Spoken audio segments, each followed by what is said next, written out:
outside of Rome at the Vallelunga racetrack. Next to me, the all-new Lamborghini Aventador LP 700-4. Now, you might be wondering what the name stands for.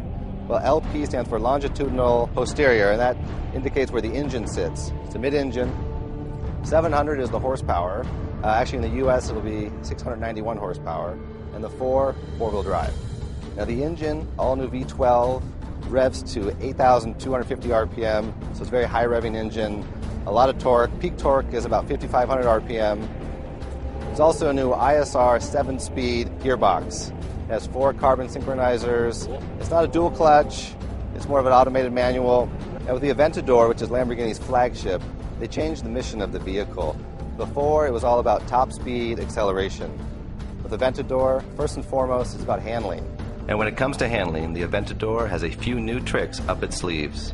Haldex 4 all-wheel drive, a dry sump oil system, F1-style pushrod suspension, and a 150% stiffer 325-pound carbon fiber monocoque structure that helps reduce the body in white to 506 pounds, about 30% lighter than the Murciélagos. About as long as a Toyota Camry, wide as a Honda Odyssey, and tall as a Tesla Roadster, the Aventador resembles a large, menacing, low-slung predator. Imagine peacefully snorkeling along and then coming face-to-face with a 15-foot ray, and you get the picture. Enter via Lambo's trademark scissor doors and snug sport seats, console-mounted switchgear, and an oversized TFT LCD display greet you, all reminders that takeoff is impending. Of course, there's also the center console position start button that conjures up Top Gun sequences whenever the mid-mounted V12 is stoked.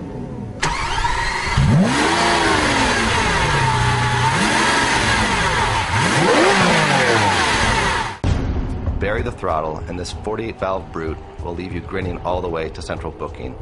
High RPM power is immense to say the least, and mid-range torque seems almost superfluous.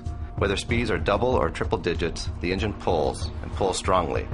And the soundtrack, deep, operatic, is music that never gets old. Out on the Vallelunga circuit, the Aventador proved immensely entertaining. While the shocking straight-line speed was a given, the surprisingly adept handling was not. The LP 700-4 feels firmly planted and reassuringly responsive at speed. It is far and away the best driving 12-cylinder Lambo to date, making it relatively easy to pilot when pushing the limits and downright idiot-proof compared to its hairy predecessors. Mid-corner understeer is common, so the Aventador requires a patient right foot, or else it will push wide offline. The steering is linear and weights up nicely, but nonetheless lacks the telepathic tactility that makes Ferrari helms so engrossing. At about 3,600 pounds, the Aventador weighs roughly 400 pounds less than a 599 GTB Fiorano, but it doesn't feel comparably light. In fact, it comes across bulkier, a car that requires more manhandling. Where the Aventador doesn't fall behind is in braking. Armed with Brembo calipers squeezing carbon ceramic discs, the Aventador provides stout, fade-free stopping force. The Aventador starts at $393,695, or over thrice the price of a Corvette ZR1.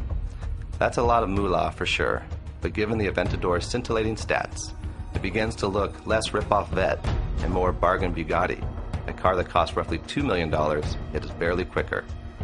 Lamborghini says it will produce about 750 Aventadors annually for global consumption, which equates to roughly 250 making it stateside. Naturally, the first 18-month supply is already sold out. On the bright side, Lamborghini has planned a 10-year run for the Aventador. So, by the time you get one in 2015, it may very well be using a direct-injected V12 delivering 750 horsepower and with cylinder deactivation 20 miles per gallon on the highway.